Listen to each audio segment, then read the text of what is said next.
बंधू, बराच विलंब तर झाला नाही? प्रभू, तो येत आहे.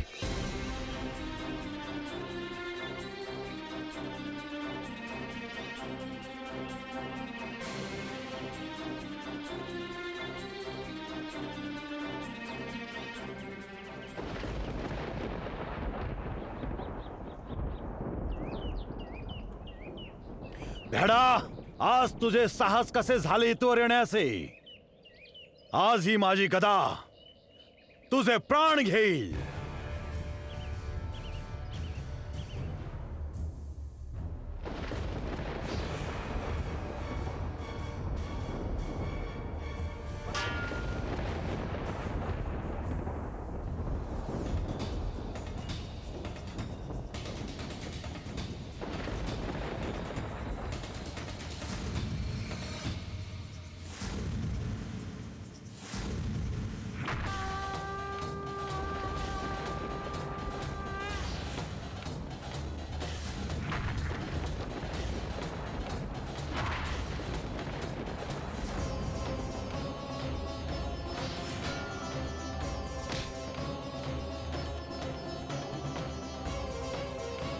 बंधू, आपण बाण का चालवत नाही आहात? कसा चालवू लक्ष्मण, आणि कुणावर चालवू? आम्हास तर हे दोघे एकसारखे दिसत आहेत.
सुग्रीव, कधीपर्यंत मातंग ऋषीचा श्राप तुझ्यासाठी जीवनदान बनून राहतो पाहतोच मी. आता आम्ही तुला जीवित नाही सोडणार सुग्रीव.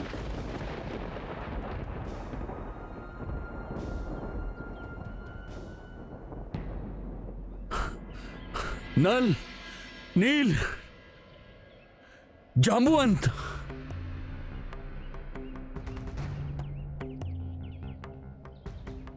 महाराज सुग्रीव, आपली ही दशा कोणी केली महाराज सुग्रीव?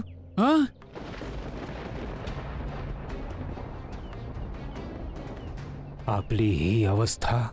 हो, पळून आलो म्हणून जिवंत आहे, अन्यथा आमचे मृत शरीर तिथेच पडलेले असते. परंतु श्रीरामाने तर खूपच विश्वासाने सांगितलं होतं, पण काहीच नाही केलं. दूर राहून आमच्यावरील प्रहार पाहत राहिले. मित्र,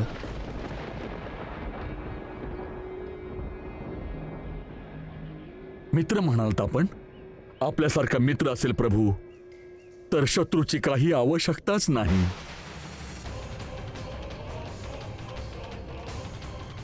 कशी मित्रता निभावली आहेत आपण प्रभू. मित्र म्हणून मृत्यूच्या दाढेत फेकलत आपण. आपल्याकडून काही चूक तर झाली नाही ना राम, की आपण वालीच्या स्थानी मला मित्र म्हणालात. महाराज सुग्रीव, ज्यावेळी आमच्यावर प्रहारावर प्रहार होत होते त्यावेळी आपल्या मुखातून एक शब्दही नाही निघाला. त्यावेळी आपण बंधू रामांना आम्हाला दिलेल्या वचनाची आठवण का नाही करून दिली? आपण वालीचा वध का नाही केलात राम? आम्ही आपणास विचारत आहोत राम, उत्तर द्या. जर आपल्याला वालीची हत्या करायची नव्हती राम, तर आपण आम्हाला वचन का दिलेत?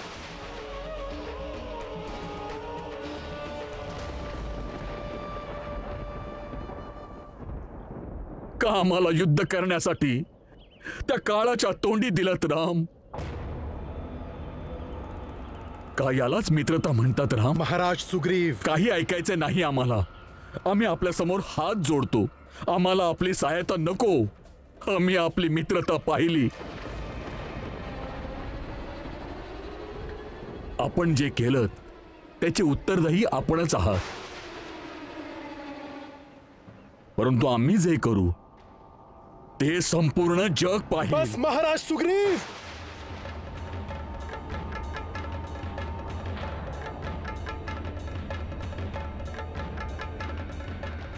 आता जर एकही अपमानजनक बाब आपण आमच्या रामबंधूबाबत कराल तर आमचा हा बाण आपली छाती भेदेल.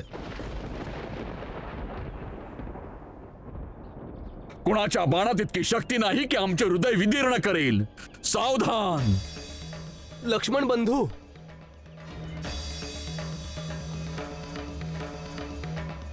आपल्या क्रोधावर अंकुश ठेवावा. हे केसरी नंदन, हीच गोष्ट आपण महाराज सुग्रीवांना समजवावी. जे काही न जाणता, जे काही न ऐकता, जे काही न समजून घेता आमच्या रामबंधूंचा अपमान करीत चालले आहेत, जेव्हा त्यांचा काही दोषच नाहीये. दोष तर आपणा सर्वांचा आहे.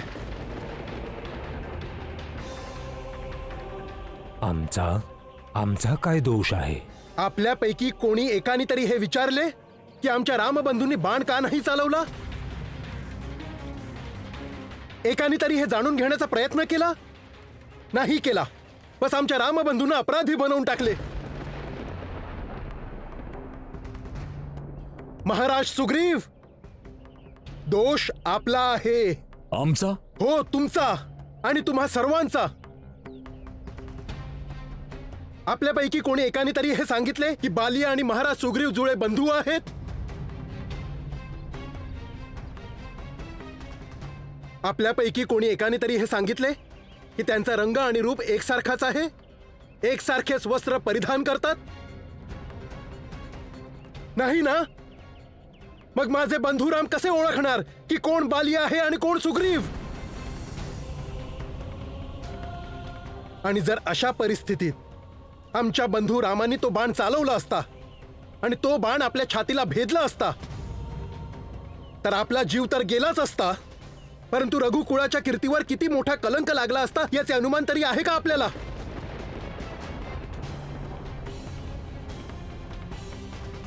साऱ्या जगताने आमच्या बंधू रामांचा धिक्कार करीत म्हटले असते की रघुनाथ रामाने आपल्या मित्राला, आपल्या उपकारकर्त्यालाच मृत्यू दिला. महाराज सुग्रीव, काहीही समजून न घेता मित्रावर लांछन लावणारे मित्र आम्हासही नकोत. सीता वहिनींना शोधण्यासाठी देखील आम्हाला आपल्या सहायतेची काहीच आवश्यकता नाही. आम्ही स्वतःच सीता वहिनींना शोधून काढू.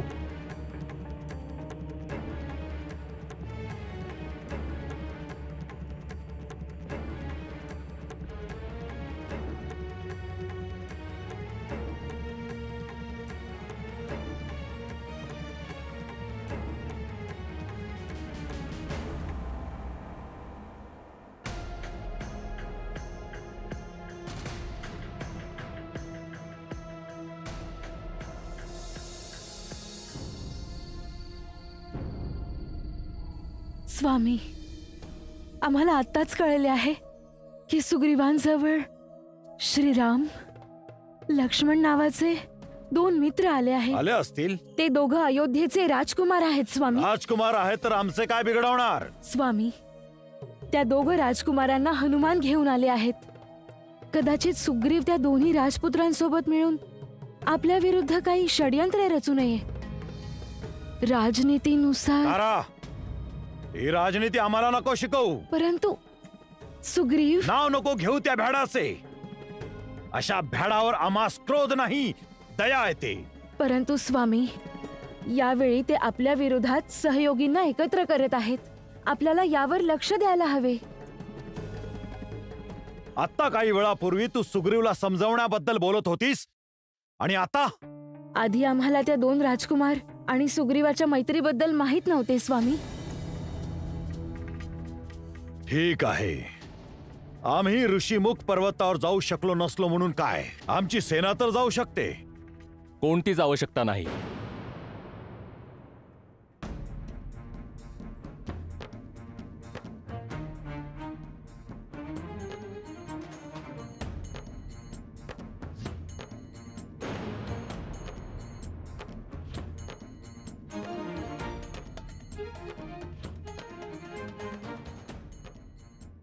पिताश्री, आम्ही असताना आपल्याला सेना पाठवण्याची काहीच आवश्यकता नाही. आम्ही स्वयं तेथे जाऊन आपल्या शत्रूंचे दमन करून टाकू. अंगद, आमचा पुत्र,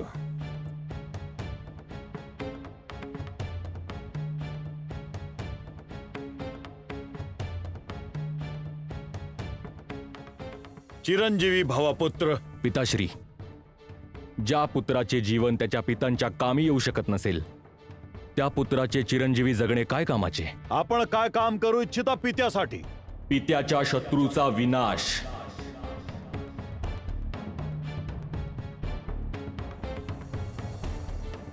पिताश्री, प्रातःकाळीच जाऊन आम्ही त्यांच्यावर आक्रमण करू.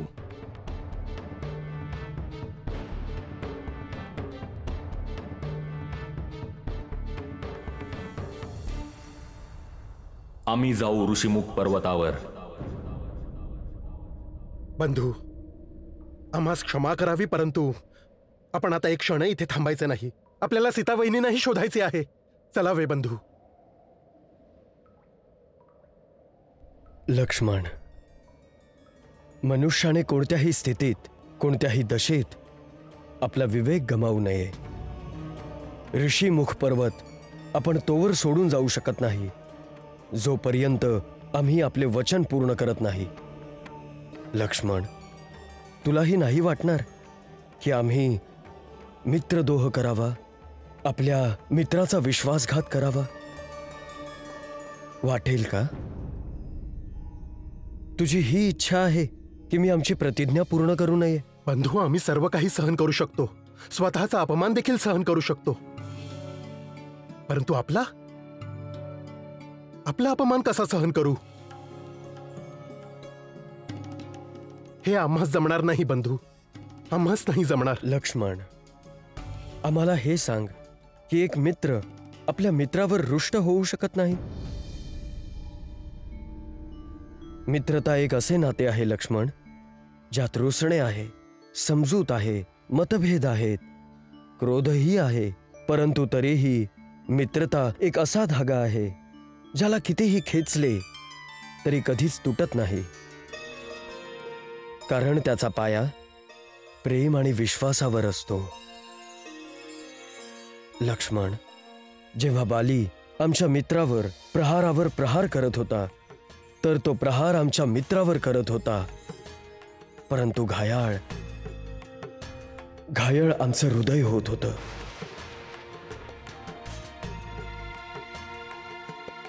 आम्ही दुविधेत पडलो होतो की कोण आमचा मित्र आहे आणि कोण शत्रू. आम्हाला स्वतःवर क्रोध येत होता की ज्या मित्राला रक्षा करण्याचे वचन दिले त्यालाच आपल्या प्राणांच्या रक्षेसाठी पळावे लागले. हा पराजय आमच्या मित्राचा नव्हता, आमचा होता. लक्ष्मण, बंधू, आम्ही आपल्याला समजू शकतो, परंतु क्षमा प्रभू, आम्हाला क्षमा करा. आमच्याकडून खूप मोठी चूक झाली की आम्ही आपणास दोषी ठरविले.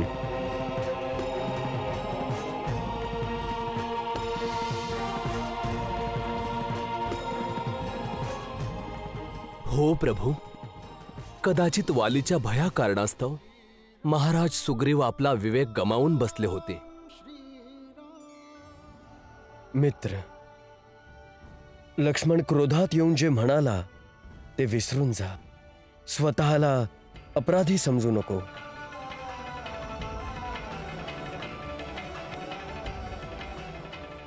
महाराज सुग्रीव, आपले बालीशी युद्ध करण्याचे जेव्हा मन होईल, आपण मला सांगा. यावेळी कोणतीही चूक होणार नाही. बालीला त्याच्या दुर्व्यवहाराचा दंड अवश्य मिळेल. आम्हाला विचार करण्याची आवश्यकता नाही प्रभू. उद्या सूर्योदय होताच आम्ही किष्किंधेत जाऊन वालीला युद्धासाठी आव्हान देऊ.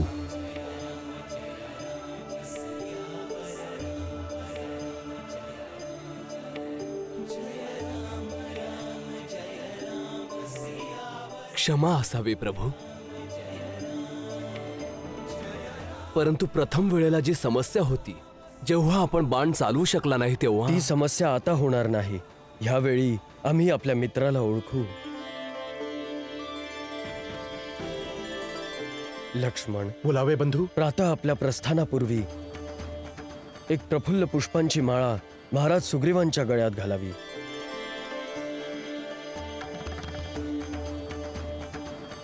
हीच आपली ओळख असेल महाराज, आणि ह्यावेळी आपला विजय निश्चित आहे. प्रभू, किष्किंधाच्या मार्गावर सप्तजन आश्रम आहे. आपण प्रातःपूर्वी त्या दिव्य आश्रमातून आशीर्वाद ग्रहण करू, मग पुढे जाऊ. जशी आपली इच्छा महाराज. उद्या सूर्योदय होताच आपण प्रस्थान करू.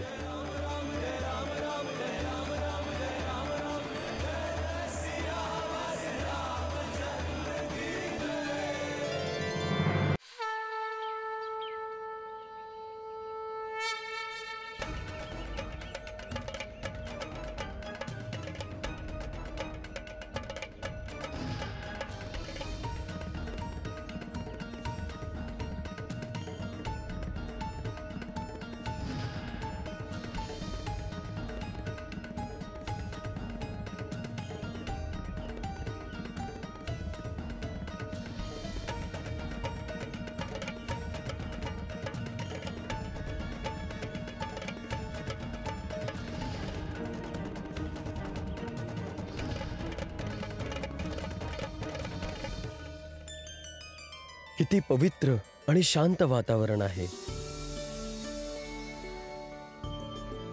प्रभू, हाच आहे सप्तजन आश्रम.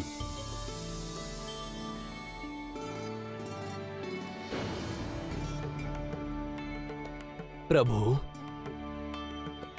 येथे सप्तजन नामक 7 वृषी राहत असत, ज्यांच्यामुळे ह्या आश्रमाचे नाव सप्तजन आश्रम ठेवण्यात आले. प्रभू, ते 7 मुनी ह्या जलाशयात, शीर्ष पाण्यात आणि पाय पाण्याच्या बाहेर शीर्षासनाच्या अवस्थेत 7 दिवसांपर्यंत ते व्रत अनुष्ठान करत असत.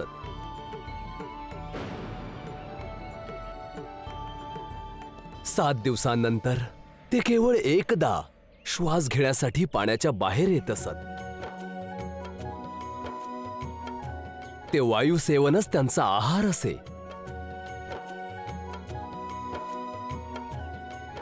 अशा प्रकारे 700 वेळा अनुष्ठान केल्यानंतर 7ही मुनी नेहमीसाठी स्वर्गात निघून गेले. हे रघुनंदन राम, जे कोणी शुद्ध मनाने त्यांना प्रणाम करतात, त्यांच्या मार्गात पडलेली अशुभाची छाया नष्ट होऊन जाते.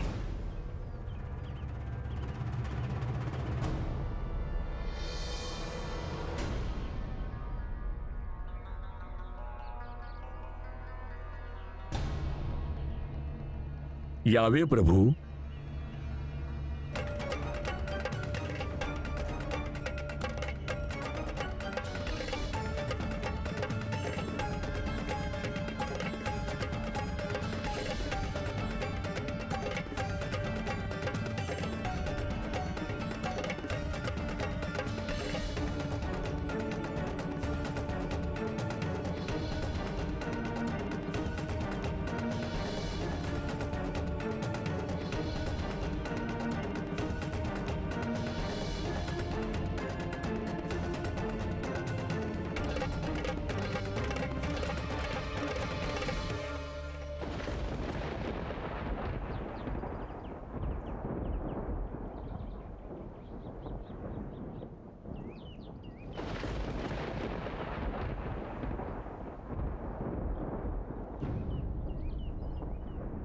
वाली,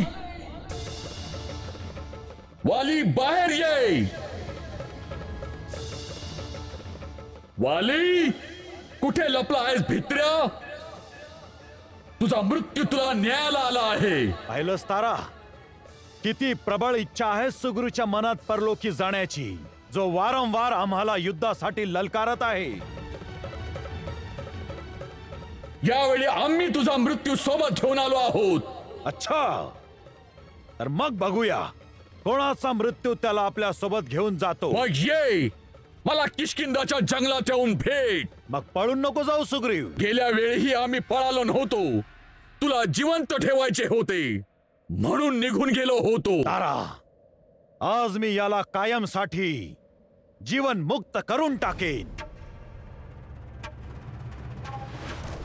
थांबा स्वामी, थांबा. आपण नका जाऊ. आमचे मन सांगत आहे की काहीतरी अनुचित होणार आहे. अवश्य त्यांना कोणाची तरी सहाय्यता मिळाली आहे, ज्याने त्यांच्या युद्धात जिंकण्याची आशा जागी झाली आहे. तारा, आज आम्ही शीघ्रच त्याच्या साऱ्या आशा धाराशायी करून येतो. नाही स्वामी, नाही. आपण जाऊ नये. जरूर ते राम आणि लक्ष्मण सुग्रीवाच्या सोबत आहेत. वाली, स्वतःला बलवान समजत असशील तर आमच्याशी युद्ध कर, नाही तर कायमस्वरूपी आपली ही गदा खाली ठेव भित्र्या. हा मला नाही, आपल्या मृत्यूला आव्हान देत आहे. थांब भ्याडा, महाबली येतो आहे तुझा बळी घ्यायला.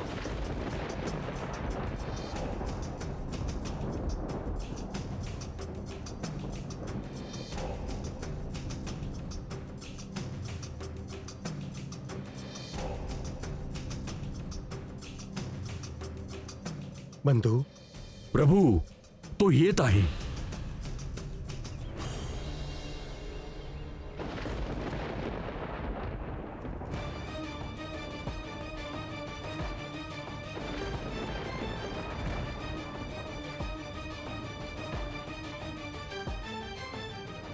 खूप आतुर आहेस मरण्यासाठी भ्याड सुग्रीव. आता तुला मारल्यानंतरच माझा जीव शांत होईल. बळहीन आणि साहसहीन उंदरा, आम्हाला मारण्यासाठी आपल्या प्राणाची रक्षा तर कर.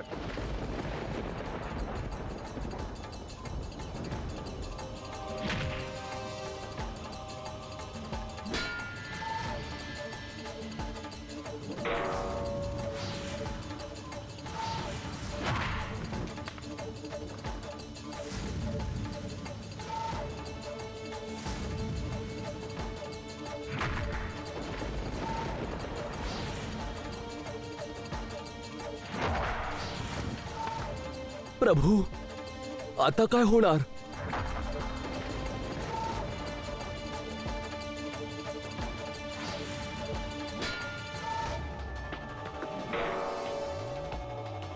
बंधू, महाराज सुग्रीव हे जाणतात की बालीसोबत जो कोणी योद्धा युद्ध करतो त्याचे अर्धे बळ बालीला मिळते,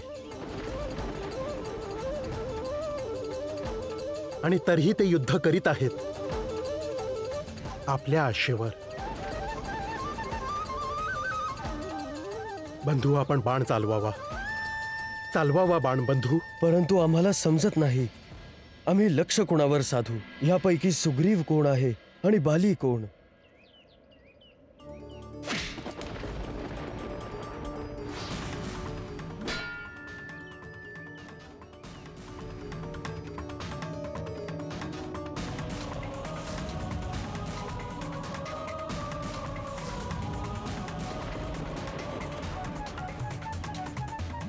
प्रभू, बाण का चालवत नाही आहेत?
पिताश्री,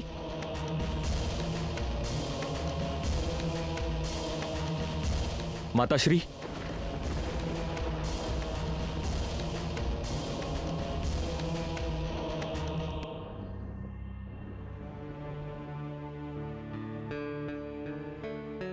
माताश्री, आपल्या डोळ्यात अश्रू. पुत्र अंगद, आपले पिताश्री अजूनही नाही परतले. अजूनही नाही परतले? परंतु माताश्री, पिताश्री गेले कुठे आहेत? आपले काका सुग्रीवांनी युद्धासाठी आव्हान केल्यावर पुन्हा त्यांच्याशी द्वंद्व युद्धासाठी गेले आहेत. आम्हास खूप भय वाटत आहे पुत्रा. आमच्या मनात अशुभ विचार येऊ लागले आहेत. जे आधी आपले प्राण वाचवण्यासाठी पळून कुठेतरी निघून गेले, ते पुन्हा युद्ध करण्यासाठी आले. कसे कसे पुत्र? यामागे कुणाच्या शक्तींचा आश्रय आहे? आम्हाला अवश्य यात काहीतरी छळकपट दिसतो आहे पुत्र. विचार करण्यात वेळ वाया घालवू नकोस. आम्हा शीघ्र तिथे घेऊन चल पुत्र. हो माताश्री, अतिशीघ्र तेथे जाऊ. चला. भ्याड सुग्रीव, तू धोका केला आहेस आमच्या सोबत. तू पराधीन होऊन परक्या शस्त्राने प्रहार केला आहेस आमच्यावर. तू विजेता म्हणवतोस. अरे मूर्ख भ्याडा, तू पूर्ण जातीचा विश्वासघात केला आहेस. देशद्रोह केला आहेस. धिक्कार आहे तुझा.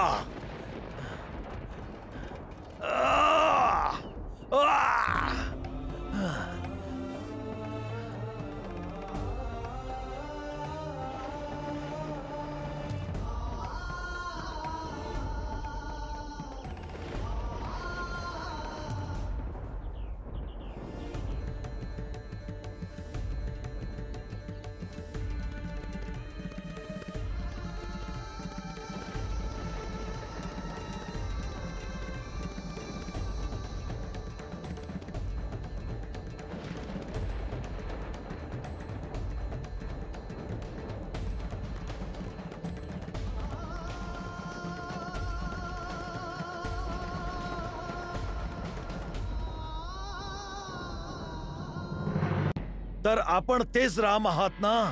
आर्य कुल शिरोमणी, रघुकुल भूषण, दशरथ नंदन, ज्याच्या कीर्तीची पताका उभ्या आर्यवर्तात फडकते आहे. आपण उचित प्रकारे परिचित झाला आहात. हेच आहेत मर्यादा पुरुषोत्तम श्रीराम. तर आपण तेच राम आहात. प्रथम दर्शनीच्या या भेटीत किष्किंधापती वालीचा प्रणाम स्वीकार करणार.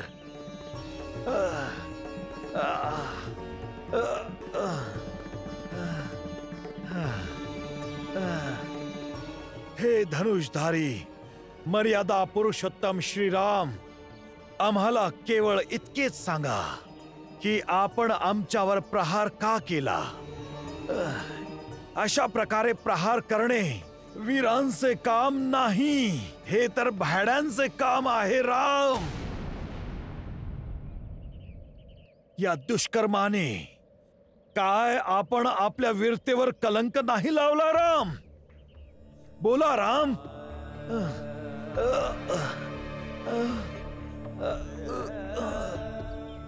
बोला, उत्तर द्या. हनुमान, यांचा बाण काढून टाका. जशी आज्ञा प्रभू.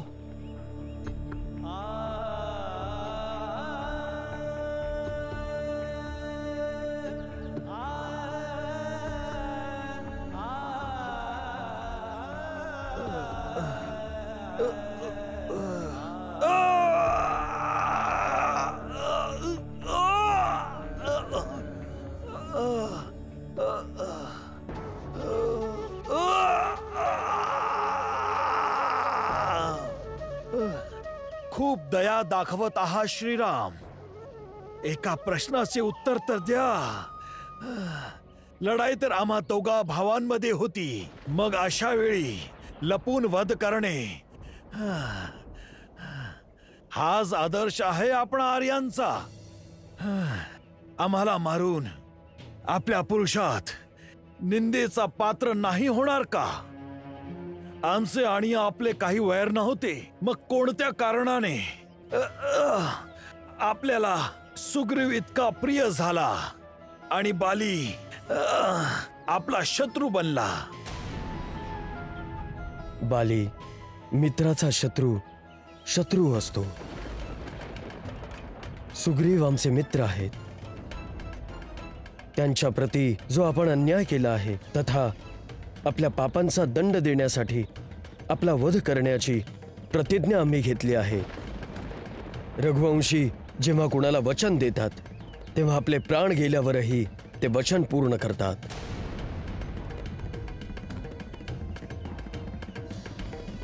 आपल्या वचनाचे पालन करणे आमचा सर्वात मोठा धर्म आहे. जरी त्यासाठी आम्हाला निंदेचे पात्र व्हावे लागले तरी आम्हाला स्वीकार आहे. सुग्रीव सोबत मित्रता करण्यात रावणाद्वारे हरण केलेल्या आपल्या स्त्रीच्या उद्धाराचा स्वार्थ नाही लपलेला. राम हा आपल्या प्राणाच्या भीतीने डोंगरात लपून राहणारा भ्याड हा आपली सहायता काय करू शकेल? राम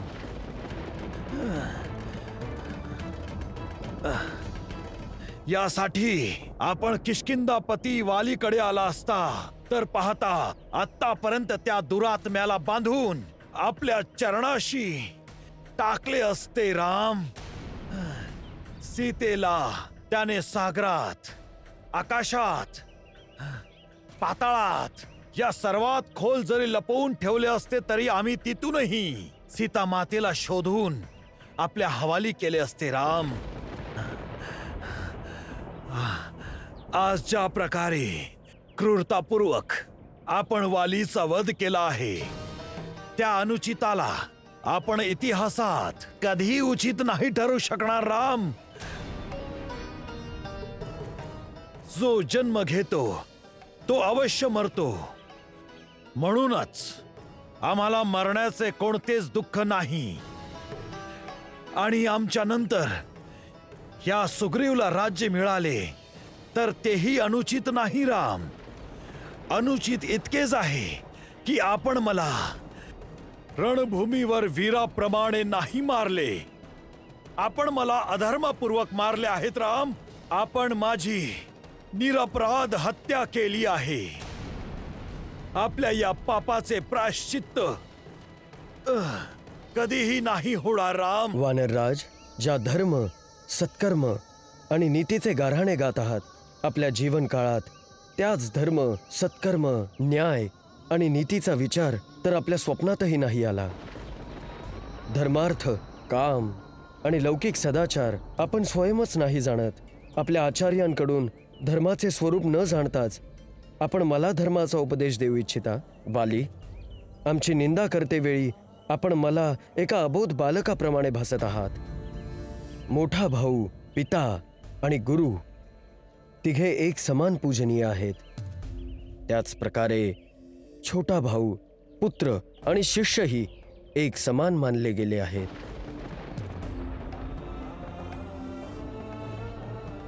पुत्राची वधू, छोट्या भावाची भार्या आणि भगिनी सोबत आपल्या कन्येप्रमाणे पवित्र संबंध ठेवणे पारंपरिक, सामाजिक आणि नैतिक धर्म आहे. परंतु आपण कोणत्याच मर्यादेचे पालन केले नाही. बाली,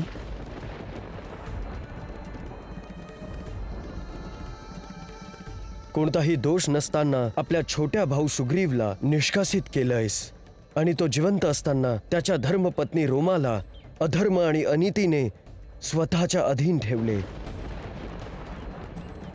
अशा पुरुषाचा वध करणे त्याच्यासाठी उचित दंड मानला गेला आहे. राम, जरी हे माझे पाप असले तरी दंड देण्याचा अधिकार केवळ राजाचा असतो. राम, आपला काय अधिकार होता न्यायाचा भार आपल्या हातात घेण्याचा? अहंकारी वानर, तुला हे विधित असायला हवे की पर्वत, वन आणि पाण्याने युक्त ही सर्व पृथ्वी इक्ष्वाकू राजांची आहे आणि या समयी इक्ष्वाकू वंशाचे राजा भरत आहेत आणि त्यांच्याच आज्ञेचे पालन करणारा पवित्र इक्ष्वाकू वंशाचा वंशज होण्याच्या नात्याने येथील पशु पक्षी नर वानर ह्या सर्वांवर दयाभाव दाखवणे आणि त्यांना दंड देण्याचा अधिकार आम्हाला प्राप्त आहे.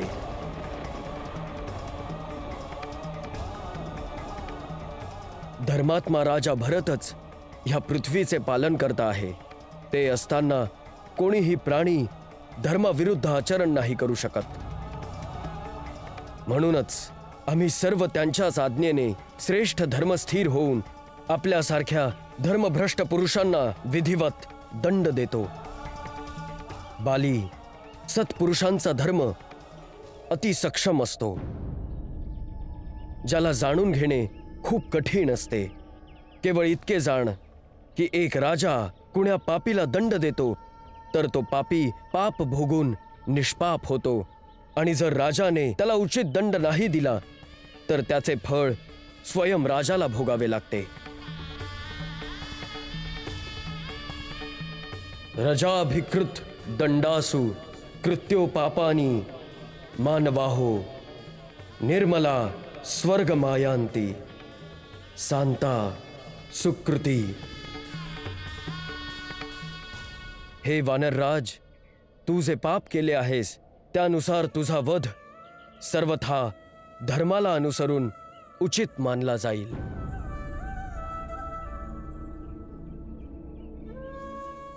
हे दिव्य स्वरूप नरोत्तम, अंधकाराचा पडदा आमच्या डोळ्यावरून हटला आहे.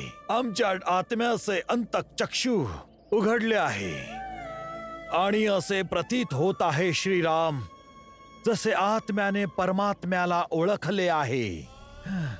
हे प्रभू, आपल्या या अमोघ बाणाच्या पिडेच्या प्रमाणात आणि अज्ञानेच्या आवेशात आमच्या मुखातून आपल्या प्रती अनुचित वाक्य निघून गेले आहे. त्यासाठी आम्हाला क्षमा करा प्रभू.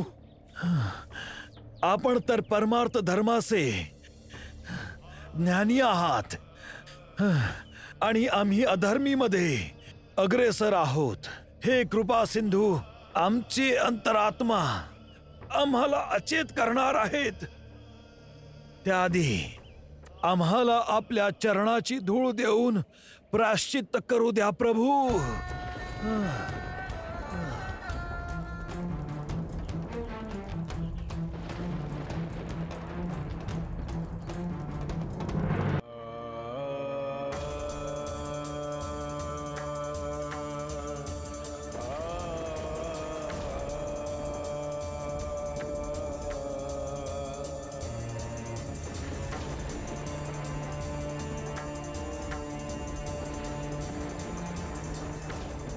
नाही नाही, हे वानरराज, प्रायश्चित्त तर आपल्या दंड देण्यानेच झाले. हे राजन, आता आपणही निष्पाप आहात, त्यामुळे अधीर नका होऊ. आपल्या मनातून मृत्यूचे भय काढून टाका. आम्ही सर्व आपल्या दीर्घायूच्या मंगल कामनेसह आपली सेवा आणि उचित उपचार करून आपल्या प्राणांची रक्षा करू. आता रक्षा कशासाठी? जीवन तर वारंवार मिळते राम, परंतु या हाताने मोक्ष मिळून जीवन नाही मिळणार प्रभू.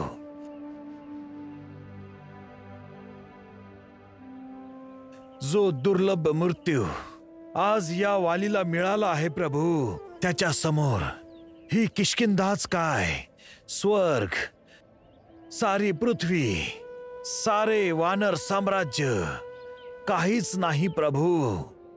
सगळे तुच्छ आहे प्रभू, तुच्छ आहे. किष्किंधा तर आता सुग्रीवची आहे.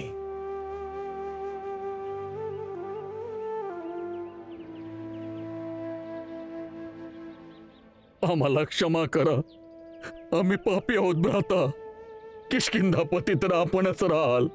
आम्हाला किष्किंधाचे राज्य कधी नको होते. आम्हाला तर आपले प्रेम हवे होते. सुग्रीव, आमची चेतना विलुप्त होत आहे. पिताश्री स्वामी पिताश्री स्वामी पिताश्री स्वामी स्वामी हे हे आपल्याला काय झाले? किष्किंधाचे रत्न सुवर्ण सिंहासनाचे स्वामी आपले आपले स्थान इथे नाही.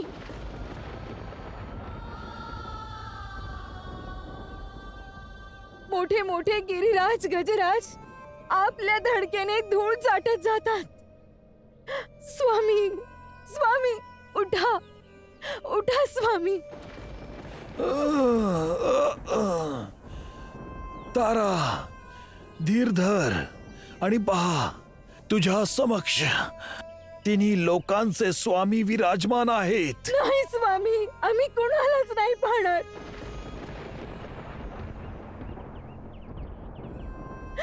आमचे त्रिलोक तर आपण आहात स्वामी. स्वामी किष्किंधाच्या राजभवनात चला चला स्वामी चला. काही क्षण, काही काळ, काही श्वास शेष आहे तारा.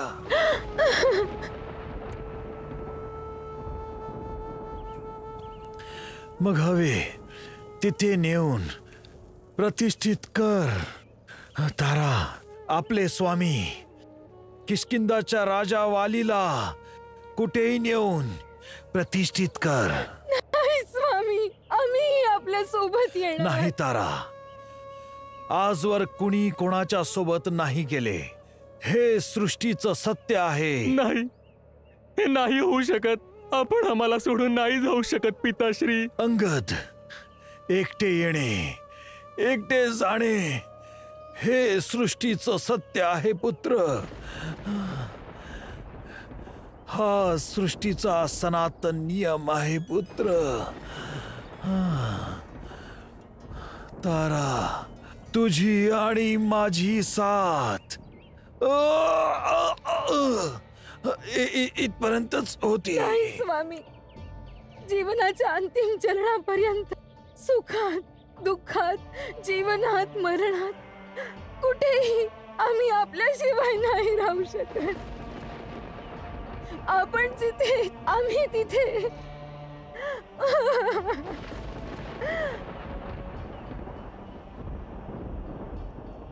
देवी पूज्य वंदनीय पतिपरायण आपले हे हृदन हा आपला विलाप अनंत पथावर जाणाऱ्या आपल्या पतींसाठी वेदनेचे कारण बनत आहे. शांततेने प्राणत्याग करू द्यावे आपल्या प्राणनाथांना. नाही नाही. हे राम, हे राम, हे राम. नाही स्वामी. पिताश्री